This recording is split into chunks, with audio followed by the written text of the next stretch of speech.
Good afternoon, everyone. Today I will discuss law of tort and we will start the first unit, that is introduction, nature, definition, and the scope.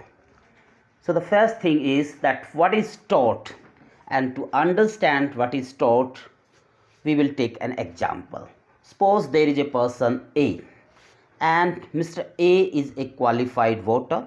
He wanted to cast his vote in a particular election and to get his favorite candidate to win. He approached to the polling station. Then there was a returning officer, Mr. B, and Mr. B has not allowed Mr. A to cast the vote. And so Mr. A thought that my candidate would not win the election. So he was aggrieved because returning officer has not allowed to cast him the vote, and he approached to the court and asked from the judge that please give me justice. The returning officer has not allowed, and he did this unlawful act, and so my candidate will not win. Here the judge cannot say that because there is no specific violation of any legal provision, statutory provision, and I will not provide the justice, because the main function of the court is to provide the justice. And so the court will govern by the legal maxim ubi jus ibi remedium. That means where there is right, there is remedy. So if this person, Mr. A, has the legal right to cast the vote, then the corresponding duty is on the returning officer to allow him to cast the vote. And if that is breached, or if there is the violation, if there is the any unlawful act on part of the returning officer, that means the violation of the right of Mr. A, then there must be any remedy. Okay, and so the compensation may be awarded to Mr. A for the conduct of the returning officer, Mr. X. Now from this example we have learned that how the law of tort functions, and from here we can understand that what is law of tort. See, the word tort came from the French word tortum, and the tortum means to twist. Any conduct that is not lawful, or that is twist, that is crooked or unlawful, and that causes the injury to the legal rights of a person, is known as tort, and that act would be known as the act of tort. And for that the remedy is there in the common law, and that we discuss under the law of tort. So for a first year student who just got admission in the LLB, this is very difficult and the strange word he hear, that what is tort. Okay, now if you see, in India there is very little litigation on the law of tort, but in the England there is large number of litigation there on the law of the tort. And the reason of being very less litigation in India is that there is very less awareness and consciousness of the rights. Okay, now the second thing is that what is the purpose of this tort, why we are reading the tort, and what actually the purpose this law of the tort want to achieve. See, as in the example I have explained, that the right or the violation of the right is the genesis of the remedy. And so where there is the violation of rights, there the law of tort come in for the escape. And so the purpose of the law of tort is to preventing men from hurting one another, or preventing any persons for being violated the rights of the other. Now, what are the interests that are protected by the law? There are some personal interest or the proprietary interest. There are like the reputations in case of defamation, libel, and slander. There are some economic rights relations also, like the passing of deceit that we use uh, in case of the property, like in the trademark. Also we discuss common law remedy passing off. There are some interference with judicial proceeding, the malicious prosecution, if some person without any cause, with malified intention, if has started the prosecution against a person, and after that person got acquitted, that person can file the suit against that person who has without any reason with malicious intention has filed the prosecution. So this is malicious prosecution. And the miscellaneous rights also, like the right to what I have just discussed. Now, what is the nature of the law of the tort? Because as the student of law, you know that the two main branches of the law are civil law and the criminal law. In the criminal law, we discuss the law of, that is law of the crime. We discuss crime. And what is the crime? The crime is the act punishable, any act that is punishable by the criminal law is crime. And so that the remedy in the criminal law is the punishment, and in the civil law the remedy is like damages by way of compensation. Or if a person is doing and you have the right and you don't want that that person must do that activity because your right being violated, injunction. Or if someone has violated that rights or some property has been snatched, that has to be taken in place for the restitution. So these two broader branches of the law we have discussed, civil law and the criminal law. Now under which branch we will put the law of the tort? Definitely the law of the tort would come under the civil law. And so what are the remedies for the law of the tort or for any tortious act? The remedies would be like that is available in the civil law. The three remedies, the first one is the damages by way of compensation on being violation of the rights if a person suffered any damages, so that sometime even if the monetary loss that person has not suffered, but the rights has been violated, then also as an exemplary damages can also be awarded. Then the injunction, that means not to or to ask the court that do not allow the persons to act in a particular manner because that would violate the rights of mine. So that is injunction, like the temporary and permanent injunction. Temporary injunction we read under order 39 of the Civil Procedure Code 1908. And the third one is the restitution. Okay. Now the law, a tort is the violation of a right of the person uh, or breach of the duty by one by one another person's and that is that the tort is the violation of the right. When there is no violation of the right, then the law of tort will not come into the picture. And so on this particular point there are two legal maxims that are very important to understand it. The first one is the injuria sine daeminum. Injuria, sine and daeminum. In this maxim there are these three words. Injuria sine daeminum. Injuria means injury, but this injury is not the injury to a person but to his legal rights. So injuria means injury to the legal rights, damage to the legal rights. Sine means without and daeminum means damage. If there is the violation of the legal right, if there is the injury to the legal right, even without the damages, then also the law of tort will come into the picture and it would be actionable.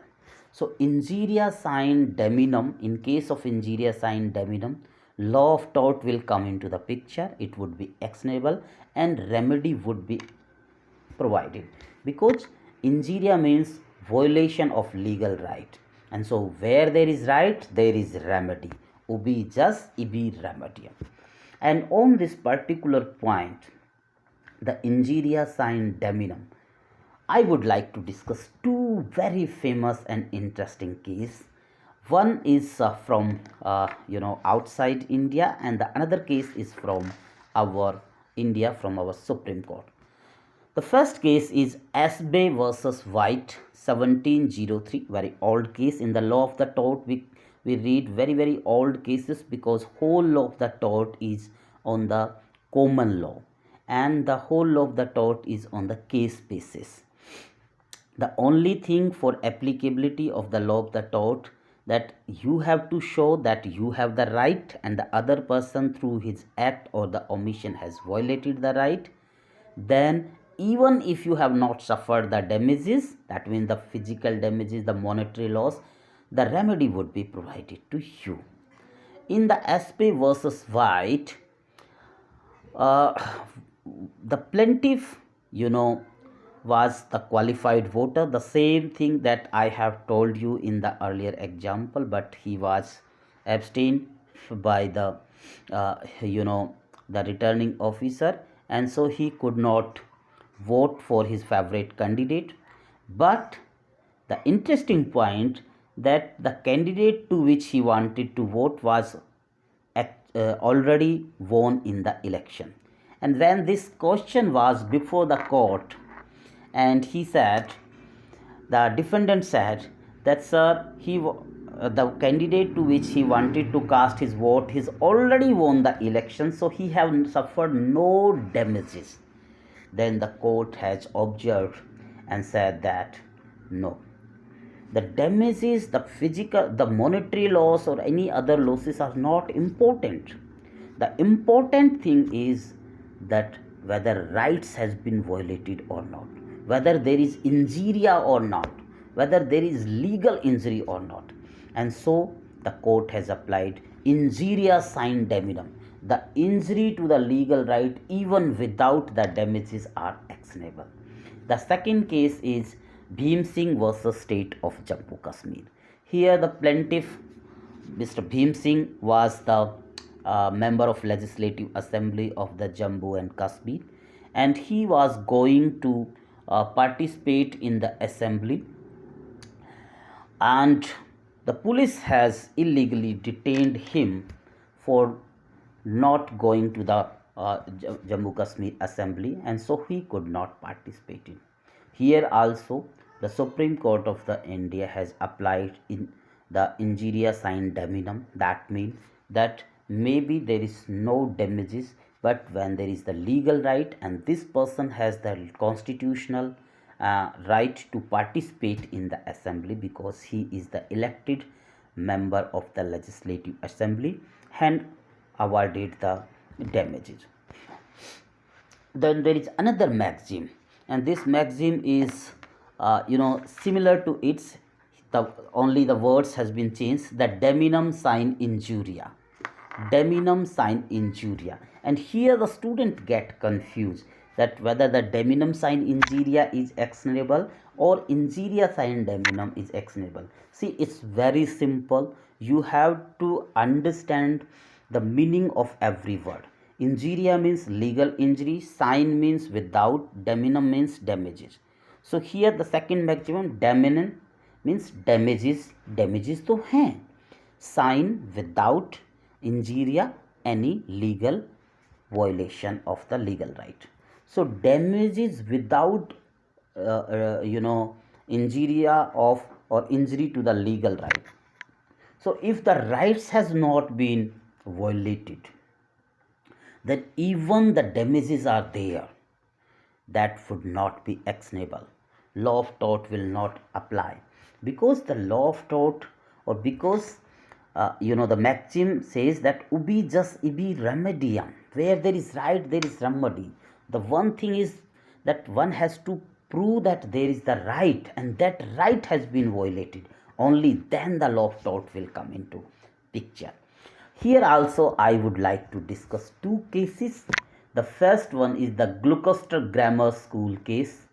In this case, Gloucester Grammar school case. There was one school, and in its locality another school was also opened, and because this another school also inducted the student and reduced the fees, so in consequence the first school also has to reduce the fee.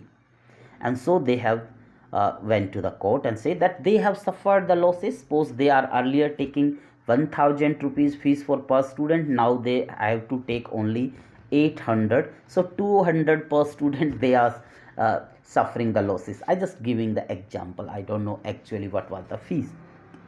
Okay, and so accordingly the court should allow the other persons to pay the damages by way of compensations to the plaintiff school. And here the court says that whether they have the right that no one in that locality should open the school, and if that is the right, then the opening of the school in that locality would be the violation of right, and then we talk about remedy. But there is no such right. And so in this Gloucester grammar school case, the court held that it is deminum sine injuria. Yes, damages are there, nukshan hai, but it is without any injury to the legal rights, and so it is not actionable. There is another case here, and the case is a very interesting case: Mughal Steamship Company versus Mac Grover Gow and Company.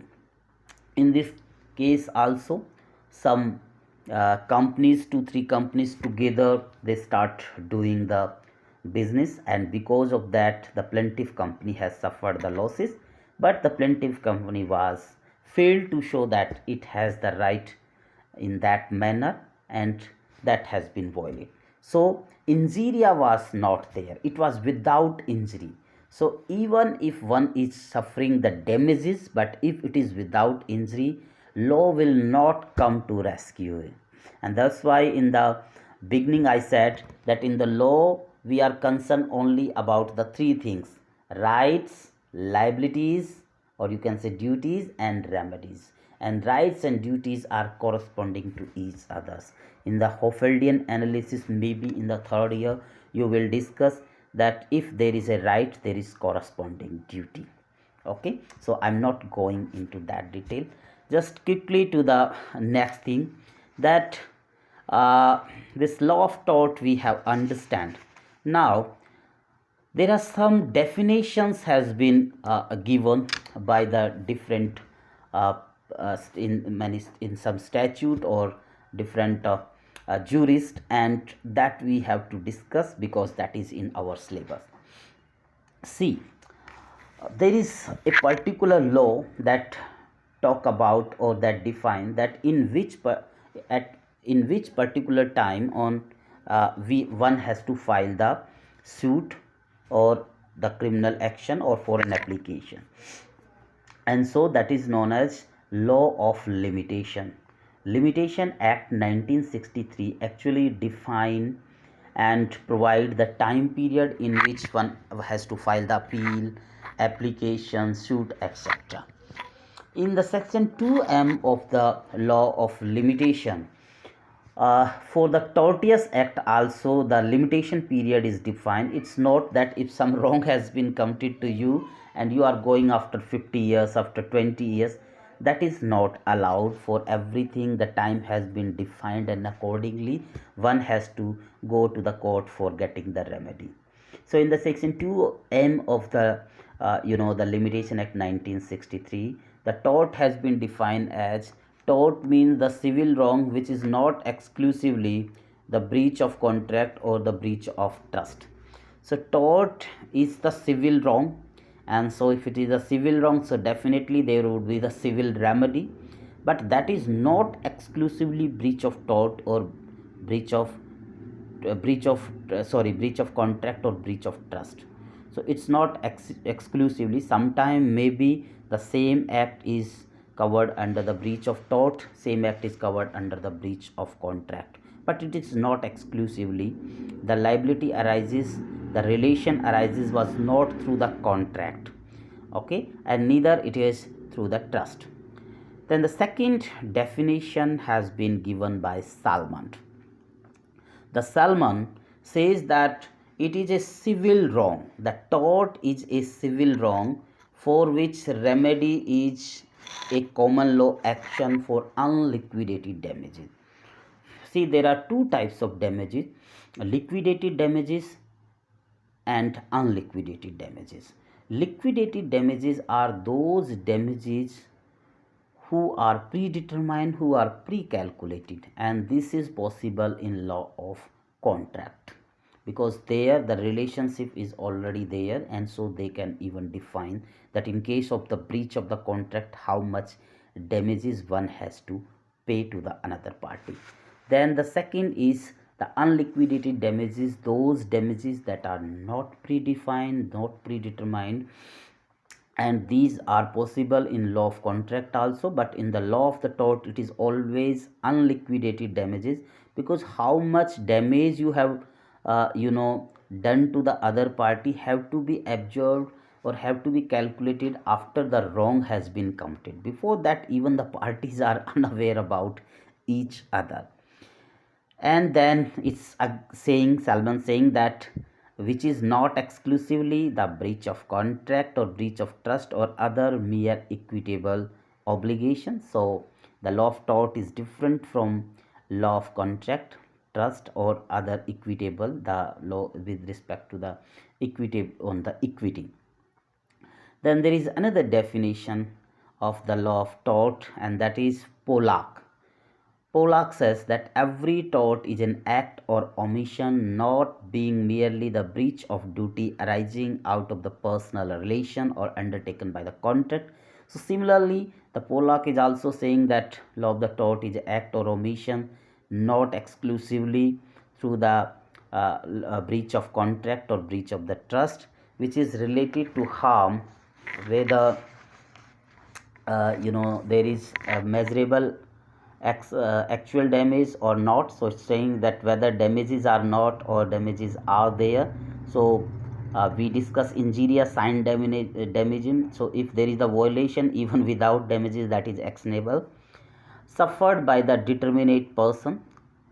Then the third definition is Winfield. Winfield says that the tortious liability arises from the breach of duty primarily fixed by the law, and this duty is toward the person generally, and its breach is redressable by action of the unliquidated damage.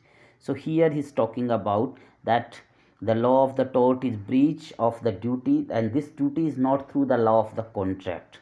All the jurists are saying or defining the tort in their different language, their different understanding.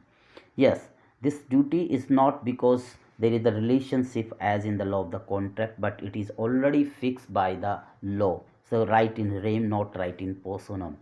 And so this is the person towards generally, person generally, it's not to the specific person, and there the remedy is unliquidated damages. Then there is another person, Mr. Fraser, and he defined that law of the tort, it is an infringement of right in rem. So right in rem, similarly the duty that primarily fixed by the law. So it is right in rem, not right in personam. Right in rem means the law has provided the right. So law has provided the right that no one violate our particular rights, or no one defame us because we have the right to property. But in the contract, the right is only in the persons who through the contract relation has got that right, the privity of the contract. So Fraser saying it is an infringement of right in rem of a private individual, giving a right of compensation at the suit of injured party. That means again the Fraser is also saying that the remedy is the a civil law. It is the civil law, and the remedy is the compensation. Now there are two more jurists. Lord Denning says that province of tort is to allocate responsibility for the injurious conduct.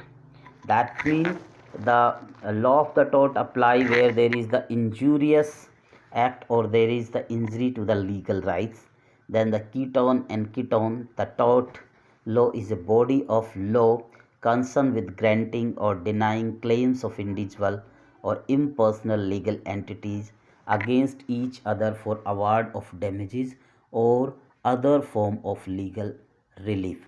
So Keaton and Keaton says that law of the tort is the body of law granting or denying the claim of individual or the personal legal entity against each other for the damages.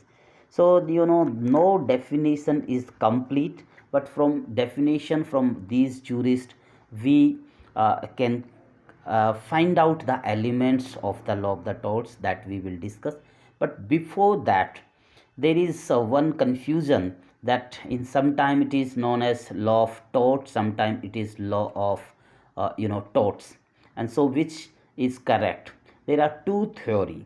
The first is the Winfield and the Pollack, and Winfield and the Pollack say that no, the proper is the law of tort, not law of torts. Why? The Winfield and Pollack, they are of the view that the fact that new tort are recognized from time to time, and so this is the law of the tort, not law of the torts. Like the negligence was not in the list of the law of tort before the 19th century. In the Rayland versus Fletcher, that we will discuss later on, that talk about the strict liability, and in the Supreme Court even beyond the strict liability in MC Mehta case in 1987, the absolute liability principle was propounded. And so the law of the tort is not a fix. Every time whenever the rights is recognized, and that give rise to the new tort. The second theory is that it is not law of tort but law of torts. That means there are definite torts, and any person if has committed any wrong that fit in any of the predetermined the tortious conduct, then only he would get the relief. So according to this theory, and it is known as the pigeonhole, and pigeonhole means there are different types of the torts, like the tort of negligence, then strict liability, absolute liability, etc., etc. And that may be defamation, conspiracy, passing off, deceit, different types of the tort. And so if a person has committed any the tortious act, any wrong act, we have to find out that whether under that particular tort it is fit or not. And so there is no possibility of new torts being recognized, rather the activity has to be seen already predetermined torts. So these are the two theories. And Winfield and Pollack, as I have told, support the first theory that says that law of tort, and the Salman has support the second theory, that is law of torts.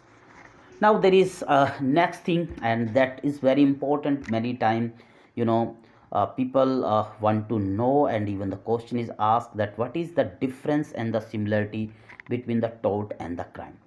So here we will discuss what are the difference. See, the difference is that tort is a private wrong. So only the person who got affected, whose legal right has been violated, will go to the court. State will not support him. In the crime, we know that crime is considered as the wrong against the society. In every case you will find in the case name State versus Mohan Singh. And so it does not mean that the Mohan Singh has committed the crime against the state. Maybe so to some person, some victim, but the state as a party always represent the case, prosecute the offenders, and so the crime is the wrong against the society or the public. Law of tort is uncodified. Most of the law of the tort is uncodified. It is through the cases it has been established, and the common law is the remedy. But the crime is there codified. We have the the Indian Penal Code that talk about many types of the crime. In Indian Penal Code there are different chapters talk about offense against body, offense against property, offense against document, offense against public servant, offense against weight and measurement. So on. The next difference is that in the tort, the intention is not material. Whether whatever intention one has did that act, but in the crime, intention of the wrongdoer is very important. Intention means the mens rea, the mental conditions, that may be the intention or the knowledge or the reason to believe, that shows the intensity of your mens rea. In case of the tort, the suit can be filed. In case of crime, the criminal action is there. And the remedy, on the remedy also, the difference you can find out that in case of tort, the remedy is damages, compensation, injunction, or the restitution. But in case of the crime, the remedies are the punishment. What are the punishment that we talk about under section 53 of the Indian Penal Code? 5 type of the punishment: death, then the second is the imprisonment, it may be simple or rigorous. Third is the imprisonment for life. Fourth is the forfeiture of property, and the fifth one is the fine. Okay, then there are some similarities also between the tort and the crime. And what are the similarity? Both tort and the crime are violation of right in rem. Right in rem means the right that is predetermined by the law. And so both in the tort and the crime, that is right, violation of right in rem. The second is that there are the various wrong which find place both under the criminal law and under the law of the tort. And very interesting is the defamation, the negligence. We have the negligence for death also, section 304 capital A. Then there is assault, etc.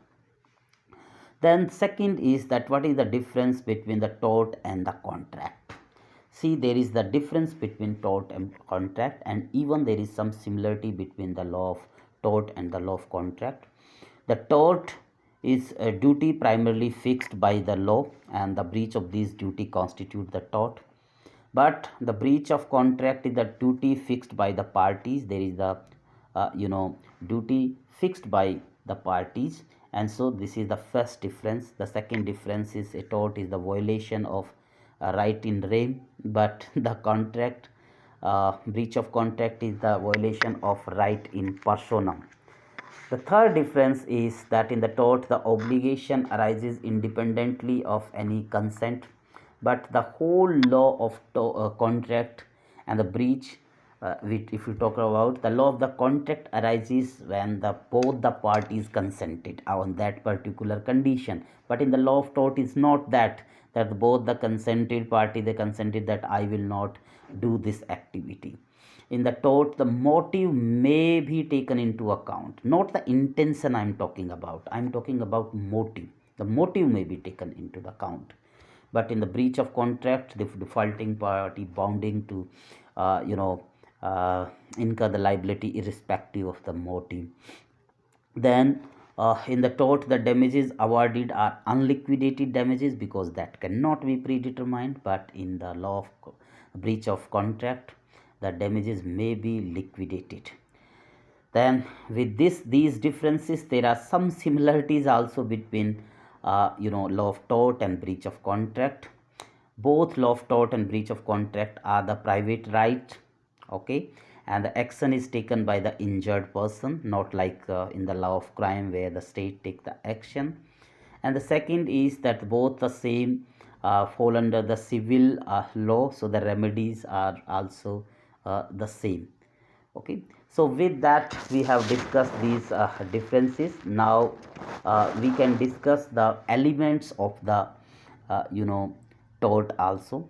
See, neither the Winfield definition is complete nor the Pollack definition or the Salman definition, but clubbing or understanding all these definition, we can find out the elements of the the tort. Because whenever a person goes to the court, it's his responsibility to prove all the ingredients of that particular thing. Because section 100 of the Indian Contract Act 1872 impose the burden of proof on the person who goes to the court and want remedy in his favor. So the first element is act or the omission. That means there must be a wrongful act or omission on part of the defendant. The person, the plaintiff who filed the plaint for the suit, the person who filed the plaint is known as the plaintiff, in Hindi mein vadi, and the person who give the defense of that, or response of that, is known as defendant or respondent, known as prativadi in Hindi. And so there must be, the plaintiff has to show that the wrongful act of the defendant. So to whom you are getting against whom you are getting remedy, from whom you want damages, you have to show that there was the act or the omission. Act means the positive action, and the omission means the breach of the duty. Okay, so the first is the act or the omission. The second is that there must be legal damage, legal injury.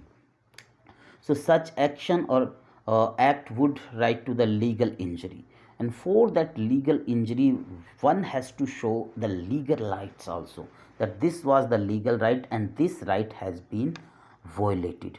Here it's very important again to discuss the injuria sine daminum. That means there must be legal injury even without the damages is actionable. But if there is damages without legal injury, that is not actionable. And the Gloucester Grammar School and the steamship Mughal steamship company case, both are the valid example in it. And for legal remedy, maybe the damages, and that damages or for way of the compensation, sometime it may be injunction or the restitution. So this is the point up to which I have to discuss today, and in the next class I will discuss the further topic on this particular topic: introduction, definition, nature and scope. So in this introductory chapter, basically we discuss that what is the definition, what is the nature, as we discussed that nature of the law of the tort is the civil nature, and the remedy is the civil remedies, and it's through the common law. There is no statute on it. Yes, some part has been, like the workman compensation or the consumer protection, some portion that earlier was recognized as the law of the tort has been codified, but still many portions are uncodified, and the scope. So with this guys, bye bye, see you.